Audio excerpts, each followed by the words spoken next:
Hello everyone, this is Blocks. Welcome to this scripting tutorial on for loops and tables. So the for loop that we're going to be looking at today is called the in pairs loop, although there is another for loop which we will look at in future videos. Now, a table is something that contains multiple bits of data, okay? So just like a variable which can hold one piece of data, a table can hold multiple pieces of data, and we hold them in these squiggly brackets. So all of your data will go inside of these two squiggly brackets. When we have those two squiggly brackets or braces, we are telling the script that it is a table, and you separate each piece of data with a comma. So in this table, I have got 11 items, and each item is a piece of data which is of the number data type. It could be any data type, it could be a string, it could be an object, it could be a boolean or a number. You can have them all mixed together, so you could have a table with numbers, strings, objects all in one table, doesn't matter. And the order doesn't matter either, so you can see I've got these numbers ordered 1 to 11, although that really doesn't matter. You could have 11 at the start and 1 at the end. But what does matter is that every item in the table has its own position index. So a position index is a way of identifying an object in the table. So they start off at 1, so this number here, this 11, because it's at the start of the table, it will have the position index of 1. This one will have position index 2, 3, 4, 5, 6, 7, 8, 9, 10, 11 as we go along. So they all have their own position index values, and that's just a way of identifying the things in the table, because we might not know the order of the table, but if we want to access a certain piece of data that's in the table, we can identify it by its number. And it can get a little bit confusing in this example because we have a load of numbers, but if I just give you another example here. Okay, great. I have just updated the table, and you can see we have got a object here, we've got a string here, we've got a number here, and a boolean. So we've got 4 different pieces of data, but again, they're all going to have position index values separated by that comma. So we know that this is the first object, so it's going to have position value 1, 2 over here, 3 over here, 4. If you were to add more, then it would just carry on. So if you had another, piece of data here, then that would be 5, and it would go on for as many items that you have. So it's invisible, basically. We can't see the position index, but we don't need to, because we know that it just counts up from 1 from the start. So this would be the first one, this would be the second one, this would be the third one, etc. So how do you access things that are in a table? Because we've got things in a table right now, and that's all well and good, but we don't know how to access them. So what we can do from a script, if we wanted to access them, we would have to firstly say the name of the table. We would then have to specify its position value, its index. I'm just going to call it index from now on, because that's what we call it. So the index is basically the number position of where it is in the table. So in square brackets, we then put that index value. So if I want to get the first item in the table, I just need to say 1. And just like a variable, this is now equal to the value at that index. So at index 1 is game.workspace.baseplate. So if we were to, so basically my table 1 is going to be equal to game.workspace.baseplate. And just to prove that, if I was to print this, it would print out the baseplate. There we go. It prints out baseplate, so its name. And if you were to change this, so to 2, which is a string, it will print out Tottenham. So there we go. And if I was to print out 3, it would print out 50, because that's a number. So there you go. So this is how we access things that are already in a table. So we use the index value, but also you can edit a table by adding things to it. You can add things to it right now by just adding a comma and adding something new. But what if you wanted to add something to a table as the game is going on. Like when the game's running, we can't add something to a table. We just can't head into the script and add something because the script's running. We can't edit it when it's running.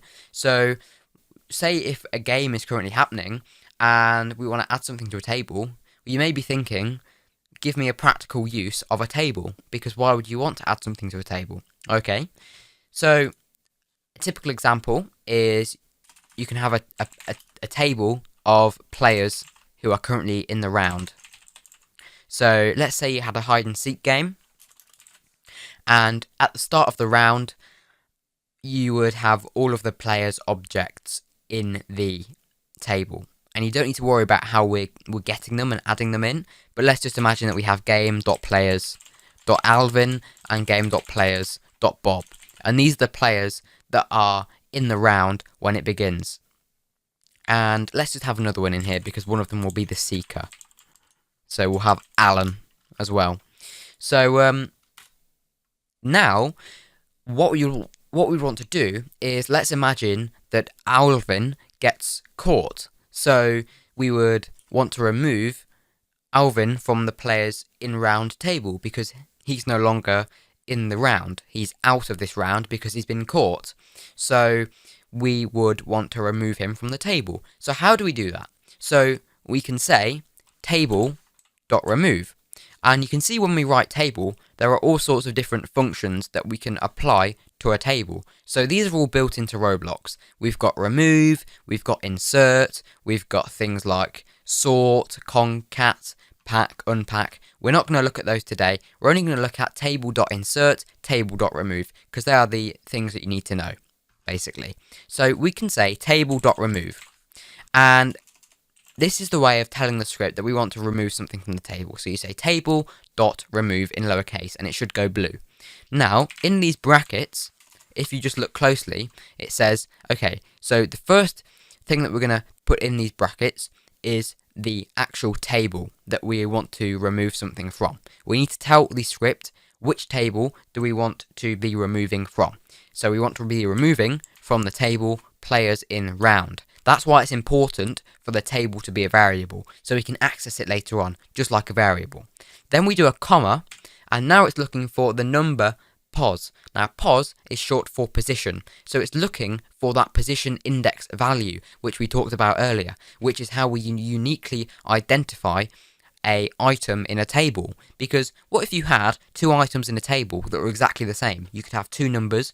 So you could have two 50s in a table, or two game.players.alvins, or two strings that are exactly the same. How do you differentiate between them? Well, that's what the position index value is for. Because even if you have two items in the table that are the same, they're going to have different index values, because one's going to be, 2, and then the next one's going to be 3. So they're going to have different values. So we put that number in, and because Alvin is at position number 1, we remove the first index from the table, and don't go worrying about, oh, what if you don't know their position in the table? Well, this is just an example right now, and you'll be able to do that when you do more tutorials, and you'll know about that. But this is just an example. So we're removing from the table players in round the first index. If you wanted to remove Bob, we would do 2 because his index value is 2 because he is the second item in the table. If you wanted to remove Alan, guess what? It's going to be 3 because he's the third index in the table.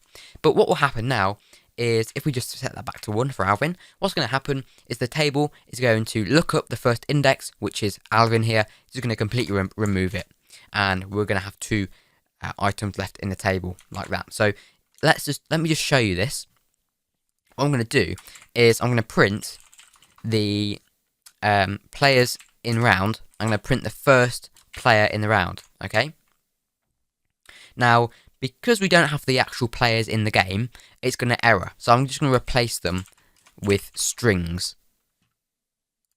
So just imagine that they are objects, but obviously we don't have an Alvin, Bob, and Alan in the game to use, so we are using strings for this example. So if we print out, before we do any removing, we print out the first item in the table.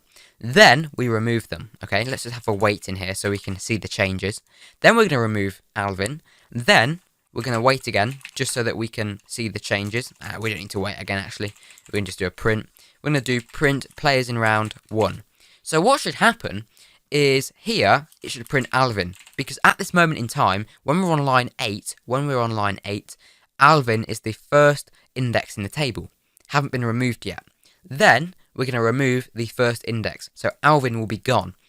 So then, because Alvin's gone, then the table shifts. And all of the indexes will move. So Bob will take the place, because he's now the first index, so he's going to have index 1. Although he had index 2 before, his index is now 1. So he's been shifted to the top of the list, right? So Alan will now take Bob's index, and Alan will have index 2. So let's just look at this again. So if Alvin has position 1, 2, and 3, but then Alvin gets booted off the table, then what's going to happen is everyone else is going to take their place. So Bob here, because there's no more Alvin, what's going to happen is, you see, Bob is now position index 1, Alan is position index 2, and while there isn't a position index 3 anymore, because we've shifted and there's no longer 3 objects in the table. So there you go. So what should happen is down here, it should print Bob. So let's run the script and see what happens. Actually, we need to just... never mind, we don't actually need to do that. I was just a bit concerned, because I thought this was the table, but never mind. You can see, it's printed out Alvin. Let's run that again. So, prints out Alvin, waits 2 seconds, removes Alvin from the table, and then Bob comes along, and is now the first index. So, just as we thought, what happened... The first index was Alvin, but then we kicked out Alvin from the table. We removed it. And so now we can tell that Alvin was removed because Bob is now the first item in the table because the order has shifted. So there you go. And you can also add things to a table. So you could say table.insert. And you can give the players in round. And then instead of giving the index, so instead of saying position 2, you can give that. So you can say that the position, so I want to be inserted at index 2, John. Okay? So now what's going to happen is if I was to print out position 2 here, let's just change this. So at first, Bob should print first because he's currently in position 2. But if we then add John into the table at position 2, Bob should shift along. Because let's just have a look at how this will work. Let's draw our positions in. So 1, 2, 3. Let's add a 4th one. What's going to happen is when we get to this line here, well, John is going to be inserted at position 2. So sorry, Bob, but you've got to move along. So everyone gets moved along. Just excuse the drawing for now. So what happens? Can you see that? John takes Bob's place and Bob moves along to position 3. So when we print out players in round the second index, we should be getting John the second time round. So at first it's Bob, but then inserted into the table comes John, and John is now in position 2. So the positions have shifted, just like they shifted when we removed someone, they also shift when we add someone. But instead of shifting to the left, they've shifted to the right, because John has come in and taken Bob's place. Sorry, Bob, but now John is more powerful than you because he is in position number 2. But that is what table insert, table remove is. So very useful if you want to add things to a table. So again, in the context of this example, when somebody gets caught, we want to use table.remove to remove them from the table. When somebody joins the game, we want to add them to the table. Or when the round starts, we want to add everyone to the table. Which leads on really nicely to the next video, which is going to be 4 in pairs loops. Everybody's been asking for this video. Well, guys, it is coming, and I hear you, because everybody's thinking, oh, what are these 4 in pairs loops? So 4 IV in pairs. You know, what's all this good stuff about? Well, we'll be learning about that in the next video, because it coincides really nicely with tables, and it's one of those things where you need to know about tables first for you to be able to understand the in pairs loop, because really all it is just manipulating tables at scale with this for loop. So see you in that video. I hope you enjoyed this one. Any concerns, questions, leave a comment. I will try and respond. And do leave a like, do subscribe, do share it with your friends if you think they will benefit from this free scripting teaching on my YouTube channel. So don't forget to subscribe, don't forget to like if you do like the videos, and I'll see you in the next one. Cheers, bye.